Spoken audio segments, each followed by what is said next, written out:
everybody. Welcome to If These Walls Could Talk. I'm Wendy Stuart, and I'm not really by my lonesome today. Tim's not here, but I have a guest, and he's live, and we like him better alive than dead, don't we? Yes, we do. So what a week it's been. You know, we're in the fall season. So much going on in New York. For those of you who want to see a really wonderful show that picks up on the club scene in New York, old New York, the gritty New York, and I have a reason for using the word gritty because it'll tie into my guest today. New York from back in the day, from the late 70s, places like the Anvil, the Hellfire Club. Yes, you all remember those places. How about the Vault?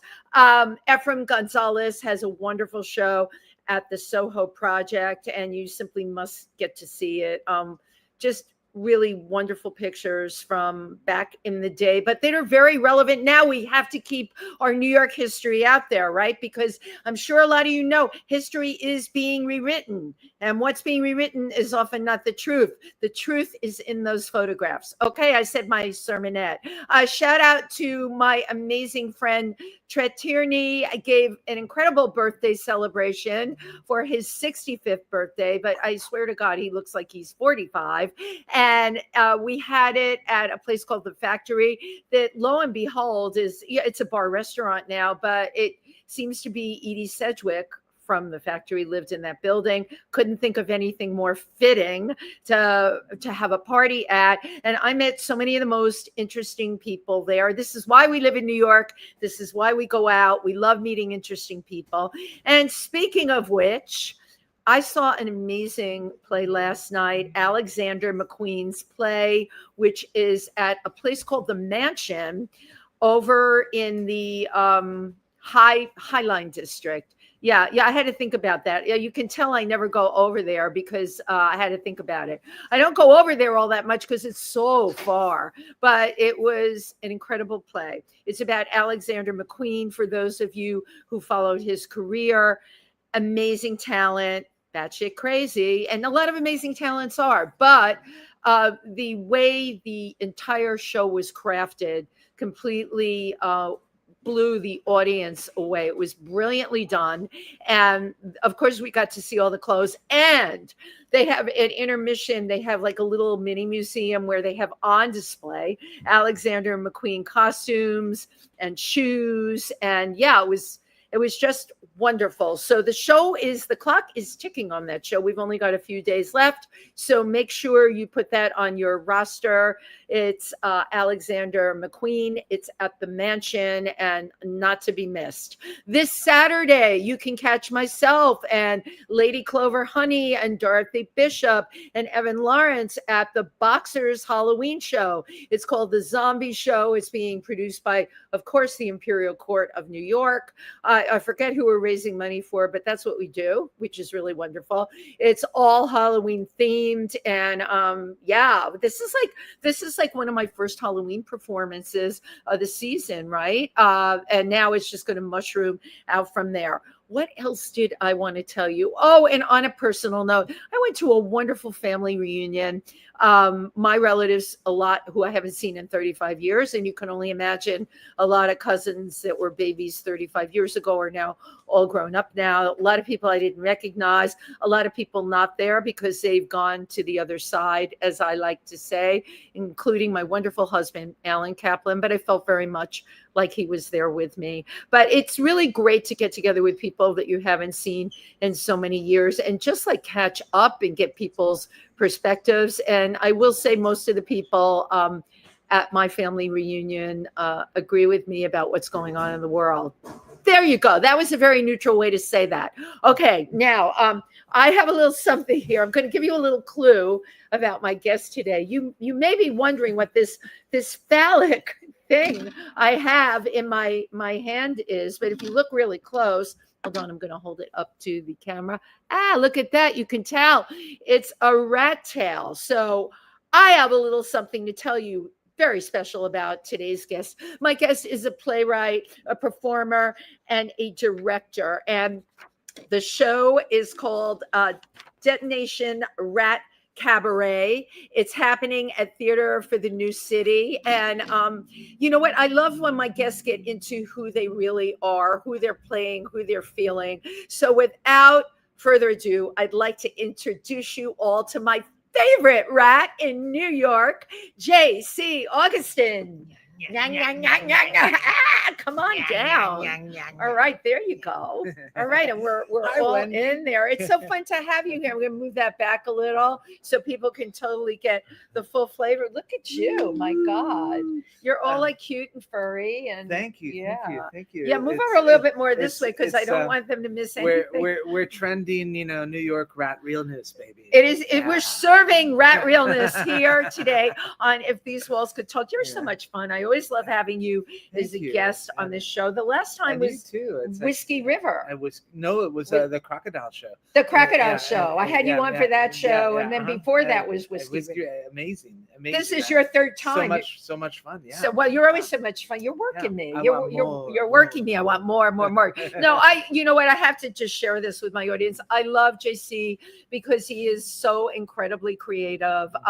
His shows all have political and social relevance to them, and I love that. Plus, they're fun. Yeah. They're art. Yeah, absolutely. And you just continue to do them. Yeah. It's like gonorrhea, it's social, it's political, and it's fun. Yeah. It's social, political. All right. There's one thing I disagree. I don't think gonorrhea is fun. I don't think our audience will agree with you at all. Right. I know. Or it's all relative. Not that anybody in your audience would really know. No, we're not that kind of show.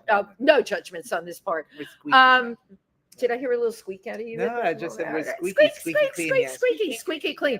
So I'm going to open up. Tell us a little bit about this show, and then I do want to talk about your twisted history, but the premise behind this show. Well, it was born out of this idea when Eric Adams had started this whole thing with the rat czar and upping the stakes on the war against rats in New York. That was the initial interest, and then it really it got kind of layered when the cell phones were exploding in Lebanon, right? So the detonation of So you have taken two very complex political thoughts here. I remember the phones detonating in Lebanon. Right. Mm-hmm. How did you link that into the rat infestation in New York? What is it in your head that made you do that? Well, it might have been all the weed. No, it might have been the weed you were smoking. No. The coffee, definitely the coffee, but. No, it's just being in this moment that we're at. It's so confounding in many ways. Yeah, things are very disturbing, but the world around us goes on. But it's disturbing. But it's not just our world here. It's not just metaphorically, right? And this is not getting into who's voting for what, but Eric Adams did things that he was a rat. Yeah, and then he was having a war against rats, and you want to say, but you're the rat. Yeah. Well, that's one of the big points in the show that we get to is while if you look at the history of mankind, and there are studies and things that you could find that show that wherever there was man, there were rats, and so it's like rats are always in the shadow of man. But the question becomes as they continue to evolve and adapt to different situations, and they're very intelligent that are caused by man. Right. It's sort of like they're weirdly similar. I talk with scientists. Some very good friends of mine are scientists who work with rats, and I was running my premise behind them, and they were like, there's a reason why we study them so hard. It's not because we're so. I mean, I look like you look like a rat today, but No, it's not the physical similarity, but the physiological, internal kind of neurological brain thing. They're very so bright. Yeah. I'm sure your friends told you rats can figure things out. Absolutely, yeah. I have a friend at the Explorers Club who's a scientist. His name is George. I got to remember his last name. You should talk to your friends about him. But what he does is he studies rats. Most of us have, and not me, but many people have a negative reaction to rats. I scream like a little girl. It's like, But for me, I'm going to share this, and I don't care who thinks I'm crazy. It's very mixed. In my neighborhood, I'm in charge of the tree pits in front of my building, and we have now tunnels. And because I'm in charge of the tree pits, I had to make the move to get them to have the extermination company come in. My feelings, I have to be honest, are very mixed about that. If you watch the rats, their behavior, you can see them thinking. Of course. And now they're, because they are what we call, I hate that word, vermin. They carry disease or whatever. Yeah. But now they're putting poison there. Yeah. And ultimately, I'm responsible for their demise. So can I just tell you about my dystopian fantasy? Because please. I can always talk dystopian fantasies. Tell me about your fantasy. My fantasy. Wendy, why are they not inventing something that's a pellet that just keeps them from reproducing? Wouldn't that be a lot smarter? Oh my God! Wow. I said it, Wendy. It's amazing. You just spoiler alert. Oh, you're kidding! I haven't seen the play, and it was not even in your PR stuff. So no, but we play with the idea of exactly what you said. Birth control. Pellet. And you said it for me, I didn't know. When I know, but this is something that's really happening. One of the new tactics remember last year they had the rat summit. It was like all these rat experts from all I crashed it.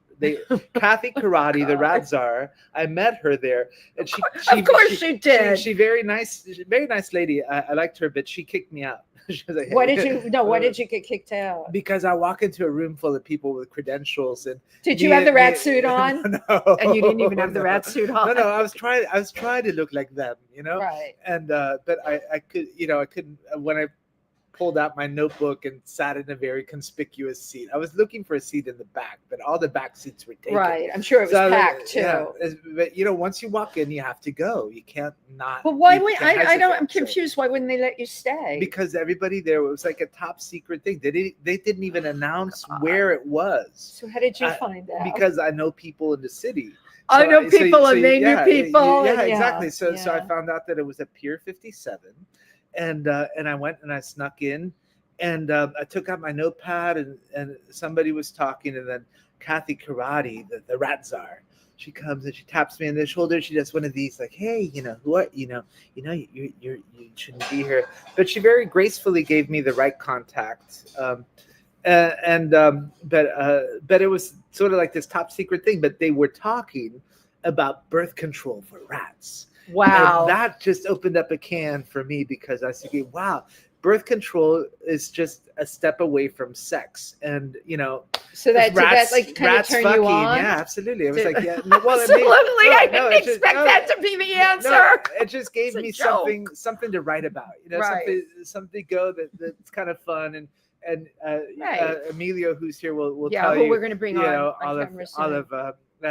it is about procreation and recreation and sex and drugs and rock and roll. It really is all that, because it's a story about rats, but it's really a story about humans, about us, New Yorkers primarily. Yeah, it's like a metaphor for humans. A metaphor, yes. A metaphor. No, that's a big word, but no, it's just a crazy acid trip, whatever it is. It's we're having a lot of fun. And I'm really and I think what I love the creative energy behind it, because rats are a very big topic in New York for all of us. And we have started, all right, now I'm on my soapbox.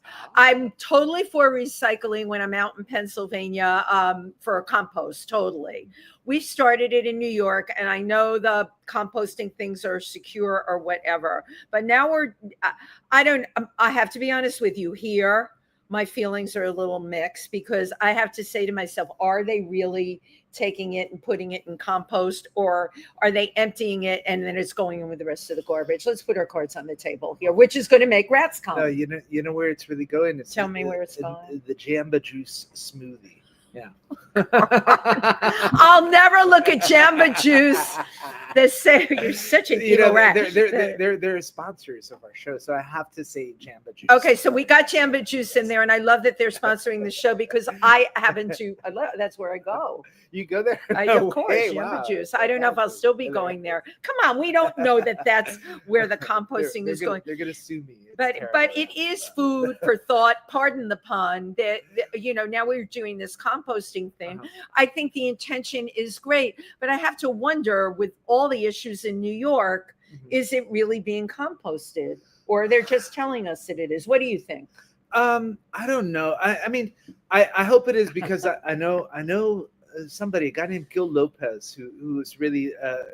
Now we're dropping names. No, he's in Queens, and he runs one of these community kind of farms, and he's really into composting and things, and he was really behind a lot of the citywide efforts. He doesn't work with the city, but he's an advocate for composting, and I know him. And he will straight up guy. Yeah. Okay. He'll compost your pineapple for you. Yeah, absolutely. Yeah.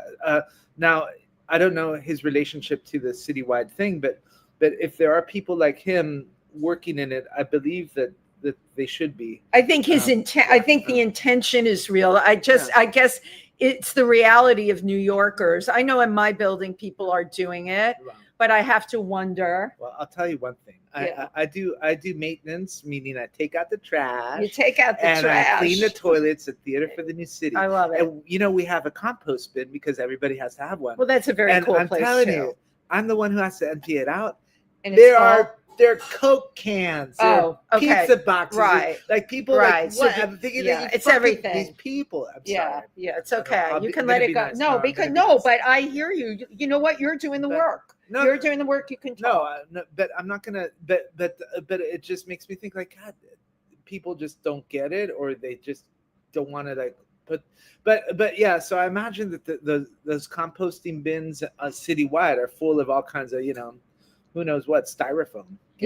All kinds of other stuff that shouldn't be. Yeah. So let's talk about your storyline, right? Can you give us a little synopsis for people that are coming to see the show, which, by the way, I'm putting it up front right here, October 9th through the 26th. We open tomorrow. Wow. Are you getting me tickets for this? Of course. Okay. I have to let you know when I can go. Thursday through Sunday and Thursday through Saturday with a matinee on Sunday. Exactly. Yes. Yeah. And by the way, we love Theater for the New City. Yeah. Incredible. The work that comes out of there, definite think tank, but the sheer amount of work. They have their Halloween party coming up. Your show your timing is perfect because it's Halloween, it's rats, and it's stuff like that. It's and also the mayoral election is happening. Right. Sadly, like so the not rat that I'm a supporter, Adams dropped out, but still the rats are just resigned. Rats will always be a part of the story of New York City, right? And politics, So it's all So I'm kind of thrilled that it's all happening. Timing is perfect. But more than anything, we're just having so much fun. No, I love that, and I want to talk about the songs, but can give us us a synopsis. Okay, it's a very New York story. It's like we find our gutter rat, just she's adapted and survived through all the worst toxins and all the poisons in society. And she, she's on a low end, and there is a movement, an organization of rats that I conceived around the time of the Occupy Democrat movement. The Stop Occupy, it! There's an Occupy rat movement. No, is there? I didn't know that. Well, in my play we call it the Rat Underground. But it is an organization of rats that are changing. They've evolved enough to know that they don't have to follow man's footsteps. Right. They could create their own image and PR, and they're not the bad people that we think they are. Well, in your rats, you've made more independent. Yeah. So our gutter rat, her life gets turned around by the Rat Underground, and she becomes a professional. She gets to the top of the rat race. I'm not kidding. Can I just say at the top of the pack? Yeah, Top of the rat race. She's a top rat. She climbs to the top. only to be brought down by a new regime and rat extermination, which is birth control. Since we said it, I let it out of the bag. Right. And what happens to her demise? They're great moments of glory and an inspiration that happen. And I think it's kind of funny. I don't want to give away too much. No, you can't give away too much. But no spoilers. But in the shortest way, you'd say it's about the rise and the fall of a New York City rat who's just kind of hustling around, trying to make her way through life, and adapting and exploring and evolving. Yeah. In the times that we live in. So it's like my story, your story. Everybody's story. It sounds like it's a feel-good kind of story, but it's also a realistic kind of story. So every feel-good kind of story has to have some not so feeling good in it. Yeah, I hope it's not a downer. I don't think it is. Anything with you. Come on, look at you. I hope it's not a downer. Is your entire cast? I just want to say, since you say, look at me, I am wearing a very amazing couture by. Can we hold up a furry arm? By our wonderful costume designer Clara Chan. She's made all these rat suits. And Let's really shout out Clara. Yeah. What is her last name? Chan. Clara Chan. This is great. She's on Instagram. Blue_black is her. She's amazing and a great artist. She curates art shows and she makes the. I can't really show you the full body, but they're very. Well, we have the tail. I'm trying to give them a little length on the tail. Very detailed and beautifully stitched. So I feel honored to be working with her, as well as with my other actors and collaborators. The person that I wrote the songs with, Vicente Cayo, he's in Brazil now. He's Brazilian though, right? Yeah. How cool. How did you find him? Well, we did a little 15-minute version of this show last year at Halloween. And I didn't know him then, that he wanted to just jump in. He's like, hey, I play music. And we just started creating songs and just such a loving, wonderful, creative spirit. I love it. I love him very much. And that sadly had to go back to Brazil. And how can I say, oh, no, extend your visa. I don't know. Are there even visa extensions Make America, now? blah, blah, blah. I was like, wow. So, but we continued the collaboration. You can collaborate, through the Zoom thing. Yeah. Not my cup of tea, but we made it work. And the bulk of the songs were done by the time he was in Brazil. But I miss him dearly. I had written shout out to him. Yeah, Vicente Coelho. Coelho. He wrote the music with me. We wrote them together. Coelho is it said? Coelho. Okay, Coelho. I think it is Coelho. Coelho. Yeah. Says the girl who mispronounces every name. Oh, yeah. But you get away with it. Well, because I explained. Thank you so much. So, you can call me anything. I love that you have this, element. He's from Brazil. Yeah. And it comes out in the song. Some of the songs. It does. I think that's what I was going to say. Yeah, that is wonderful. How many songs are in this? We wrote 10 songs, and I'm throwing in Josephine Baker. Stop it!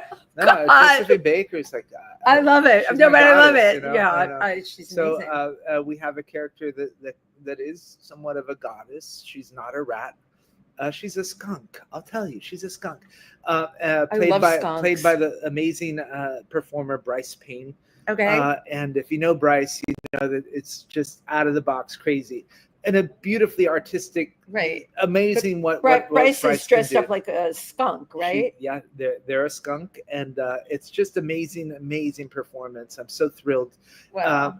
And Bryce sings 2 songs. One of them is a Josephine Baker song from the 1930s, and we couldn't even find the music. I went to the public, the Performing Arts Library looking for the music, and they're like, the only place you could get this music is at the Bibliothèque Nationale in Paris. I was like, wow. Oh, shit. So I immediately just started, emailing all pianists that I know. Hey, do you know this? Yeah. And they had heard the song, but we actually got it. We Googled it, and we couldn't. we kind of stole it.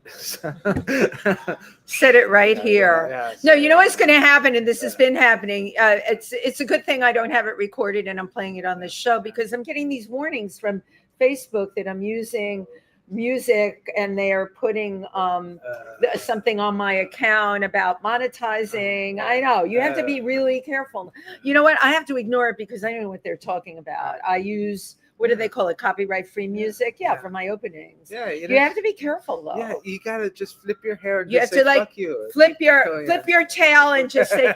So of course I want to get into more about you, but we happen to have someone here today that I want to bring on who is playing I'm assuming a rat in the show. He does many things. Okay, Emilio is just he's just Emilio. No, there's many things, multifaceted, and the multifaceted and what he does in our show. So do we want to try and fit all of us here, or do okay? Why don't you squeeze in the middle, Emilio? Oh yeah. Oh, my tail. Hello, Emilio. How's it going? Okay, so I got to get everybody in here. So one of the things I just adore about Emilio, he's been on this show before. Everyone else sends a photo and a bio. With Emilio, it's just Emilio. Because he's so fabulous, he just shows up, and he's just really terrific. So please welcome Emilio Garcia. Hello. And I can't tell you anything about him because he never sends me anything, but that's okay, because he's going to talk about what he does. I'm scooting over a little bit more so we have a little more room. Okay, because we have one of our people today has a rat tail, and we have to allow extra room for the rat tail. Oh my God, we can all share the rat tail. My rat tail's your tail. My rat tail is your rat tail. So Emilio, yes. I know amongst the many things, Emilio does many things. I know you're a performer. Yes. How did you get involved in JC's production? With JC actually approached me while I was working with Chris Tanner. Chris Tanner, right. Yeah. Love the Chris. Lovely Chris Tanner, who I appeared with initially on their show. Yes. With no photo or bio, but you appeared. It's like we get you back again. Because you're Emilio. Right. You're Emilio. That's all you need. So so JC approached me and was like, first of all, we had run in the same circle for a while, since I started working with Penny Arcade, right? And JC first actually invited me to audition for the street theater program. Oh, cool. At Theater for the New City. Right, that you were doing over the last months, actually. Yeah. You were all over. Earlier this summer, yeah.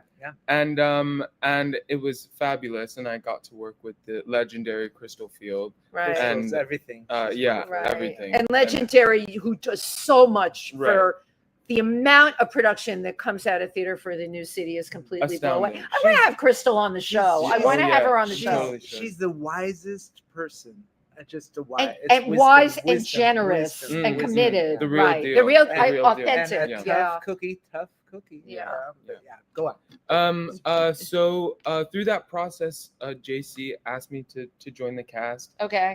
He was like, we had a lot of fun in that show, and everybody was able to share our skills with each other. So JC was like, hey, I think you would be really cool for this part. So now I'm here. Have I got a part for you? Yeah. So here, so you have a few different parts in the show. Oh yeah. I'm definitely a chameleon, and there's a small ensemble of 3 that we kind of you're transition between interchange parts.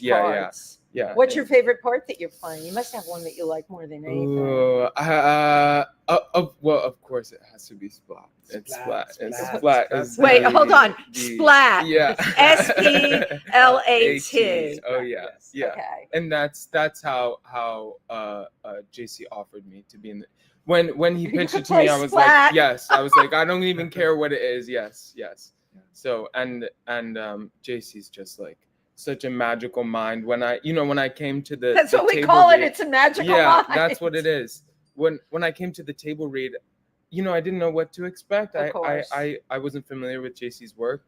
So when we were getting into it, I was like, this is really good. This is really, really good. Yeah. And well, he's a great writer, and he's got an he's got the kind of brain that you used to say back in the day that did a lot of LSD, came through it, and just writes incredible imagination. And the characters are brilliant. So brilliant. They're so brilliant. So can I ask what kind of animal Splat is? Splat is also a rat. Yeah. Okay, Splat. Wait, hold on. Splat the rat. Okay, they got it.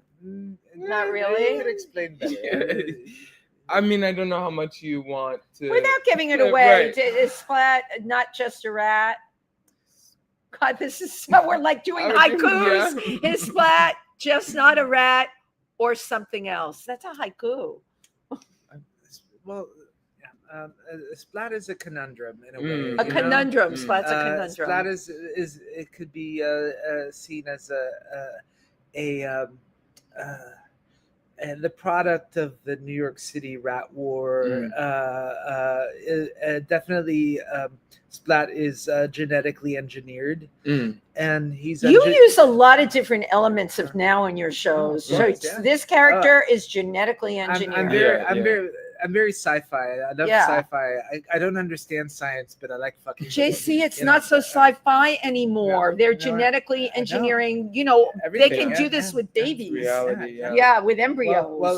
Well, Splat is exactly. Wendy, it's so amazing. You know my play because Splat is he is a genetically engineered creation that we have an amazing Splat entrance. We're not going to give it away because we want people to come see this incredible show, you know, that sounds so insightful to everything that we're dealing now.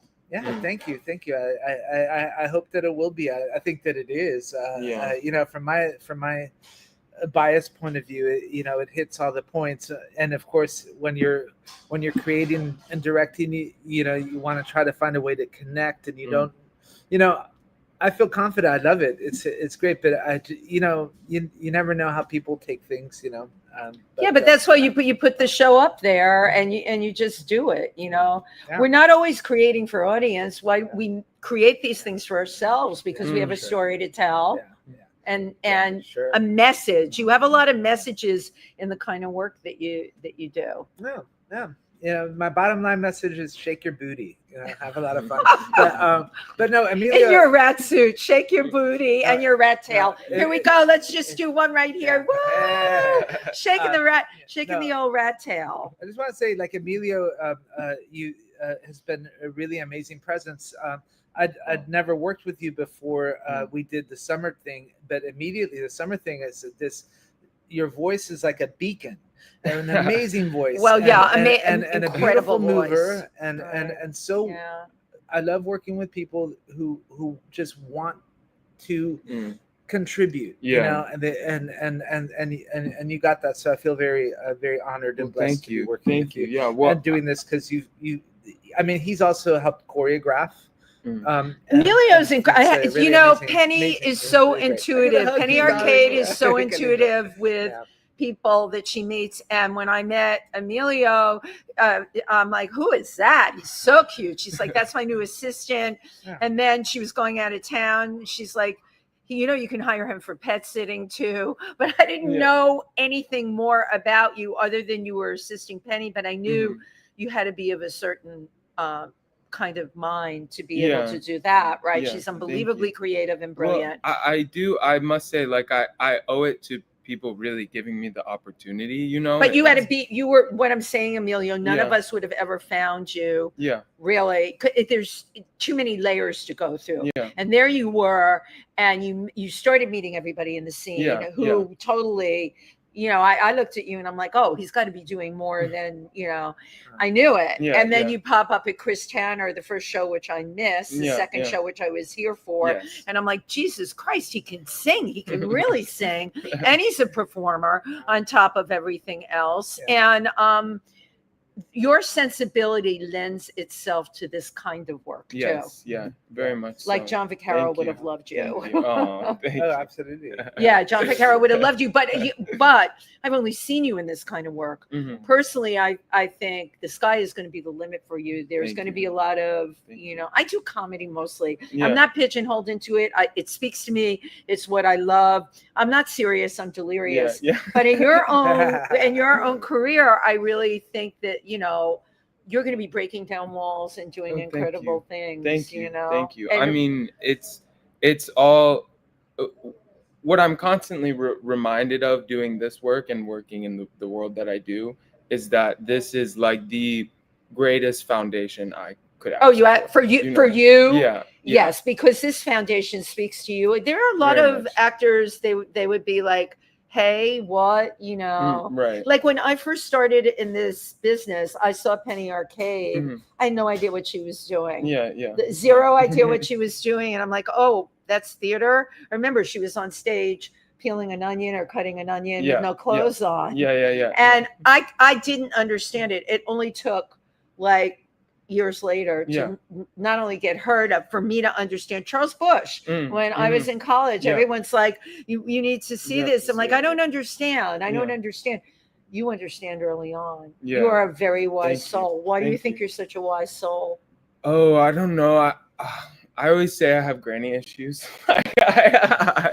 I've always just been attracted to people older than myself. Right. And I think it's because you're so old yourself. It really is. You get it. Like an old soul. But I'm really interested in cultural exchanges, and I think, the more different you are from somebody, the more you have to offer to each other. Right. And I mean, it can be so mutual, so symbiotic. Yeah. And I found like a really perfect niche where I can use my skills to benefit other people, and they can, I owe a lot to Penny Arcade. For absolutely. Taking me under her wing and really putting me forward and promoting me like hell. It has done so much for me. Yeah, she did, and that's a shout out to Penny Arcade. Of course, well, and here we all are. The show's going to open up. What were the challenges, if there were any, for you in this show? For me, I'll get back to you in your rat suit. Right now I have Emilio, no photo, no bio. You're JC in the rat suit. Well, that's almost like your lyric.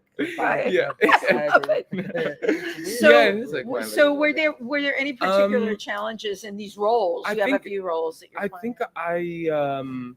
Oh, definitely. I mean, that's just comes along with the work, but I think what the challenge I was posed with that excited me the most was this number that we do with Splat, which is played by multiple actors. And you love it. You love this particular number. It's really wonderful, and it's also it involves a huge physicality, which is one thing to do in a performance yourself, like pure body, but in relation to other actors, with contact with this is a choreographed number that we can expect to see. Oh yeah, and one of several,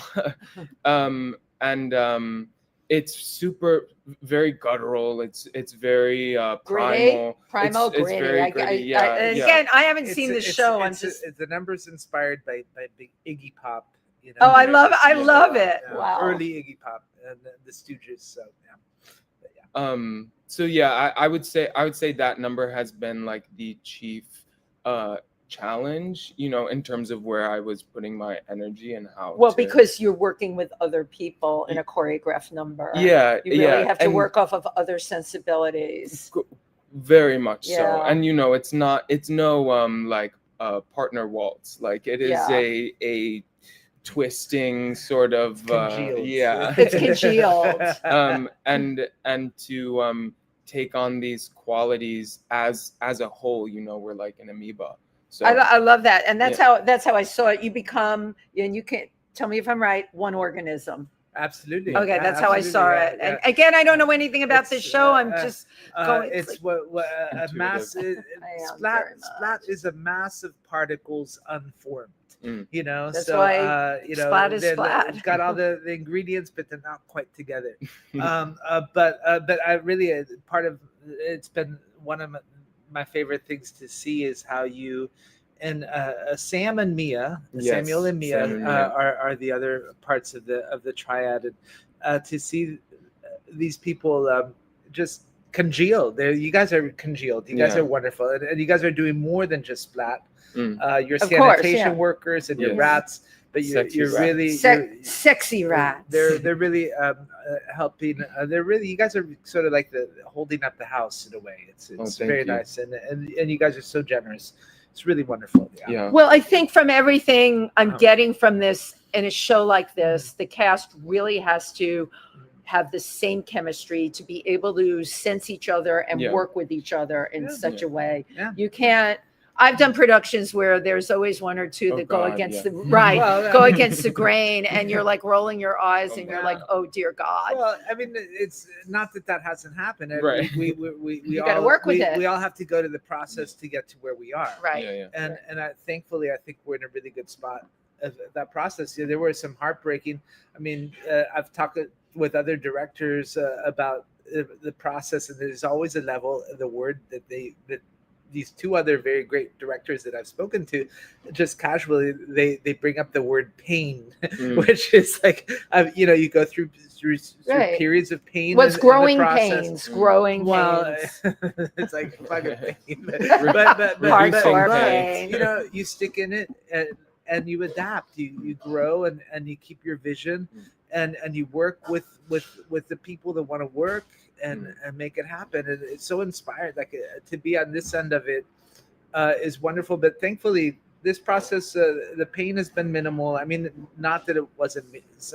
I lost somebody that I really cared for, and I wanted in the part. But it was painful to lose. But that happens, and any one of us who do this know what I'm talking about. Yeah, exactly. And it's not about ego. It's about keeping the work going. That I learned from Crystal. Crystal tells that to me all the time. Right. So, But that, you know what? I'm going to jump on that as an actor. Sure. It's not about the ego. It's keeping the work going. But a lot of people in this industry don't realize how much their ego gets in the way. Sure. You do a certain kind of thing, and what happens over at Theater for the New City, there's such incredible new work developed over there. It really does have to be about the work, because I think that there really isn't room for an ego. There's no room for a big ego over there. It is about the production. I've seen so many fantastic things produced there, and it is very grassroots in a lot of ways. Things have rough edges that work for them. When you start to get into big productions that there's a ton of money behind, then you're dealing with ego. And a lot of times the production will suffer. And it's very hard for all the talent in it. And you shook your head because obviously you've experienced that already. Well, I'll take the money, but you could keep the ego. JC's having shirts made up that say that. Okay, so now I have to pick JC's brain. So maybe I'll switch it to a you. Yeah, totally. How does that sound? Perfect. All right. Don't take the tail with you. I like the coziness. That was nice. No, we're going to do it. Emilio's just going to go on the end. Okay. Super. And you know what? And I'm just loving this moment. This is like really hokey, but I'm just like feeling it. So bear with me. I'm going to take a picture really quick of all of us on there right now, right in the middle of the show. Yeah. Super. I love it. Okay. So moving right along. I saw Whiskey River. I absolutely loved it. How did you become the playwright and performer that you are? I don't know. I don't know. I really don't know. Sometimes, you get an idea and it just, it kind of starts building coil and it gets more and more into your brain. And when you start writing things down and they think, oh, okay. That's but when cool. did that happen for you? Like, how old were you when you started doing that? Let's talk a little bit about your history.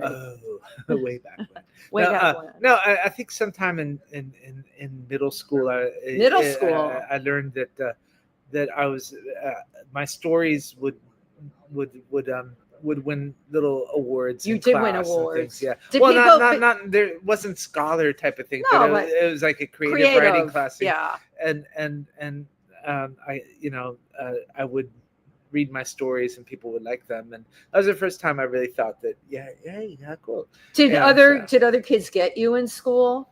Did they get who you were, or were you out of the box? Yeah, it's such a weird time. I don't know. I don't know. But obviously you evolved to enough support happened that you could be the you who you are. The thing is, theater became the theater thing is your home. That happened, and you learn about expression, you learn about art, what moves you creatively, what moves me creatively kind of guides me, or has guided me through times of delusion, when you think, oh fuck, I'm so messed up, or but something inspires you. For me, it was at the Guggenheim many years ago. Louise Bourgeois had this amazing show that was just what was it about the show for you? It was sort of like this internal brain fuck. It was like amazing. It was just if you know. It spoke to you. I'm going to Google Bourgeois' work. She makes these cages that are kind of like haunting and weird and kind of scary. Yeah, they're cages. She does many different things, but the cages was up at the top of the Guggenheim, and I went there with my niece, and she was in her 20s at the time, and we walked out of there, and I was just. Oh my God, blown away. And my niece was like, that was really disturbing. so right. But I remember that being just kind of the jump off for me to say, hey, this is really what I want to do. And while I don't create art like Louise Bourgeois, I would like to. I mean, I love making. I mean, I actually made these rat tails, but these are really quite beautiful. They people can see there's detail in the rat tails, the stitching in the rat tail. It's interesting. Your niece found it. I'm on a path here with you because she found that show about cages, and I don't know what it was. I'm going to Google this person. She found it disturbing. Yeah. You found it groundbreaking. Something in that spoke to you. Yeah. Because she a lot of her work is sculptural, and it deals with almost like not transgender in how we know transgender, but in the transness of gender. In the transness of gender, like the that kind of zygote area where before our sex might be determined, and that's not, it's not as literal as that. It's just something that to me really spoke to me. And was it the primal factor, was it the primal? I think primal. So when I'm getting primal things speak to you, you use it in your work. Yeah, absolutely. And primal, gritty, not so pretty. Yeah, not so pretty. No, not so pretty, but beautiful. Right. Right. Definitely, because even Whiskey River, which was, the characters in it were all very, very intense. You had a rat in that too. That no, it was the whiskey. The whiskey was the whiskey, right? But there's always that metaphor in there, that thing that's not so nice. Oh yeah. But you like to put the not so nice on stage. But you know what? You put it on stage in a really nice way that embraces your audience, that makes your work really interesting and really stand out. I thank you. Yeah. Even your sets in Whiskey River, the thing I love, they had, because these are not huge budget productions, they had created an actual river on stage with cans. With little bottles and little mini bottles. There were mini bottles, right? There were glass bottles, like what you'd find in the recycling. That's where the cans came from. And I thought, how clever, because it was an actual river. Thank you. And it was used metaphorically in the show. It was that. I love building the world, and you'll see in this show that we transformed the place. I love that. We just had our load in. We had a little tech thing last night. We'll do our dress rehearsal tonight. But the dress rehearsal's happening right now. No, but we're transforming the theater. My aim is, so when you walk into that theater space and people have walked in there before and you always recognize it, I want to take it to another level to where it's like, oh my God, look at this space. It's really different. And I really enjoy doing that. I did that with Whiskey River, especially, and also with Crocodile's Lair. Yeah, Crocodile's Lair is another one. Really cool things with the space, and I like to just transform the space and warp the time a little bit, you know. Well, that I love that cabaret space. I did a show there called Glory, Glory, Hallelujah many years ago. That space is particularly a great black box space because of the depth of it. You have depth you can work with there, and and that's why it's called Detonation at Cabaret. They offered us a bigger space, but it's probably perfect for you. But I wanted this one because it is an actual cabaret. Right. It is called cabaret, so let's do the cabaret in the cabaret. But it's also this intimate setting, which I think that the heart of cabaret is really a performance is connecting with the audience, connecting with who's there, rather than living in the world of our town or whatever, creating the world with like that's really funny. The musical, I don't know, what is it, Auntie Mame, you're in another world.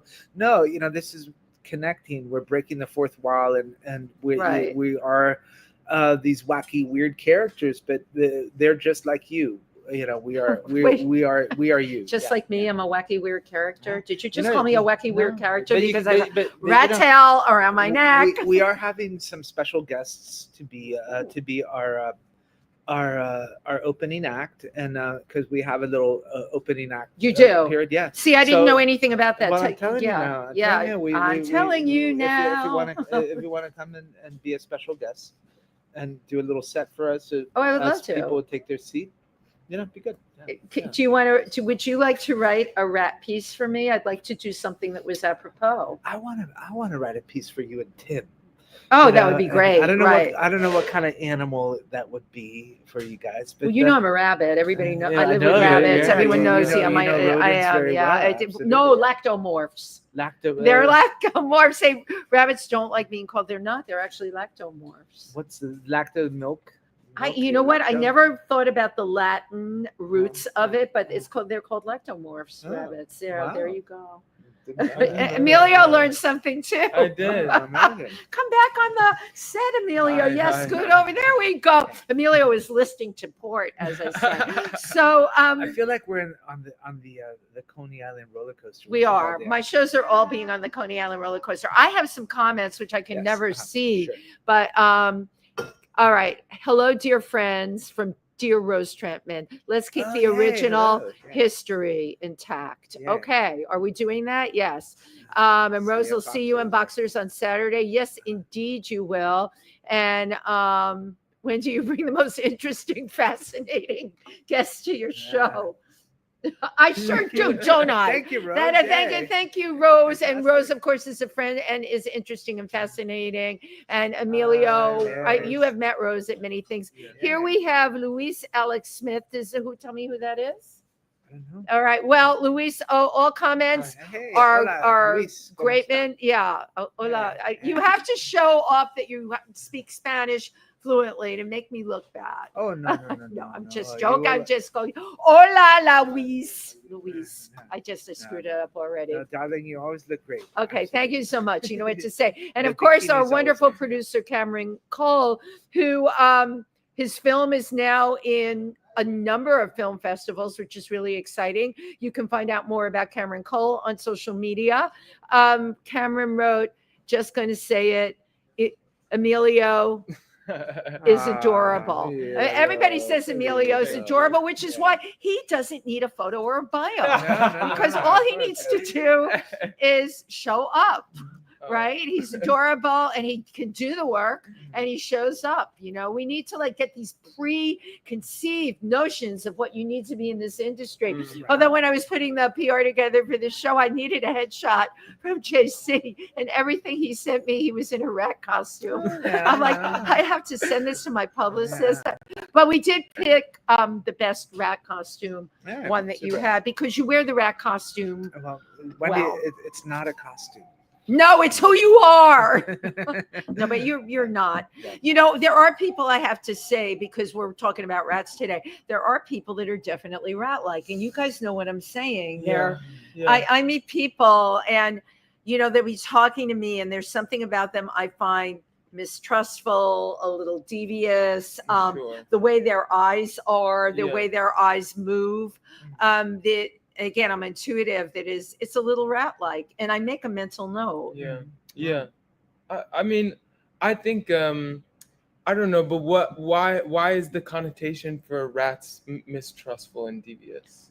Because that's a connotation that our culture put on them. So you know what? We have not talked about like the history. I've got people on my show that we go back hundreds of years, and I don't know what rats were like in the Roman Empire. They had to exist. What do we know?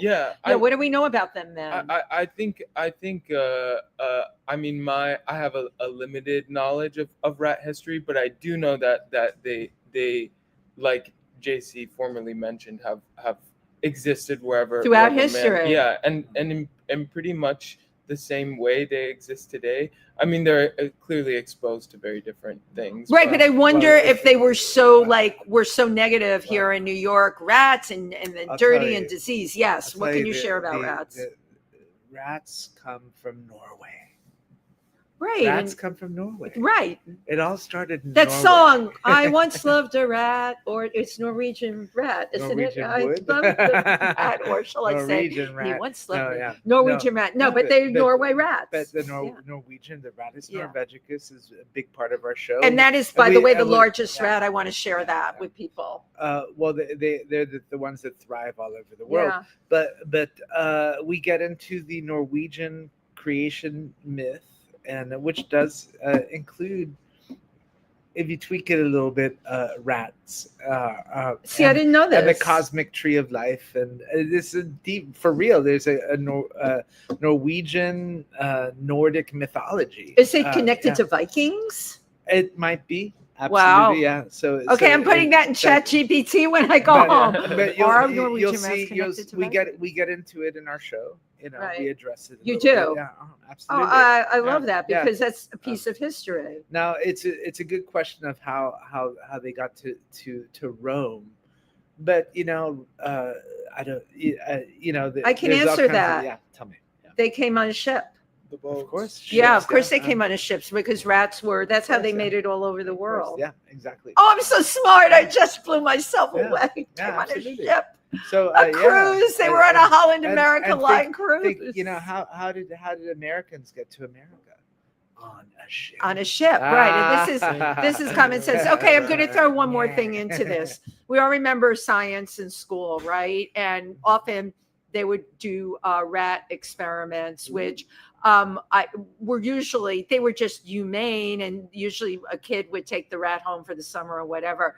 They really I have to put a plug in for rats. Okay. They're so smart, and they really make great pets. I just have no more room in my menagerie, but I know people that have had pet rats, and here I'm going to put a shout out. Rats are really great. They make wonderful pets. They're highly intelligent. People I know that are into them absolutely love them. Absolutely. I think it's the street rats. The thing is, our whole thing with vermin and diseases that we might get, and viruses. But hello, look what happened. Well, in what situation is a rat coming up to you and biting you? Right? No, exactly. I've never seen that. Yeah, you might get a rabid raccoon that would come up to you, but Emilio's so smart. Well, it's true. But it's like a bad rep. I think pigeons get a similar thing. They do. The rat would tell you, hey, it's not us, it's our fleas.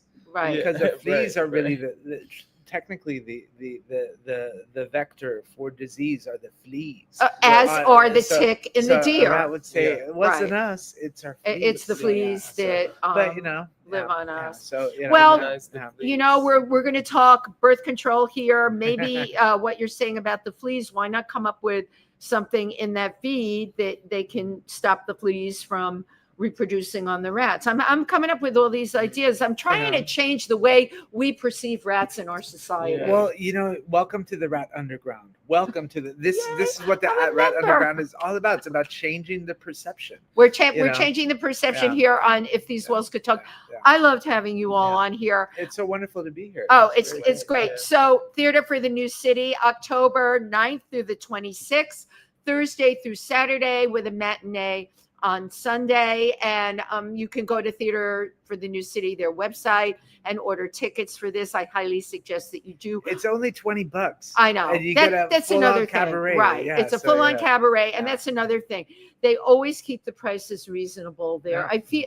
I feel like many New Yorkers now, it's just ridiculous. Yeah. Oh like what I know. It's like, how do they do this? And how are they getting away with it? How are they getting away with it? How are they getting my personal piss off, and I'll share this off before I get off, is, I'm a performer. Maybe at 2:00 in the morning, I would like to take a taxi home, and I can't spend $40. That's just not right. And God help you if you're out in Brooklyn at 60 or 65. That's wrong. And this was just allowed to happen. And you know what? We're mad as hell. We're not going to take it anymore. That's why we're writing plays about rats. Theater for the New City, Detonation Rat Cabaret. Yes.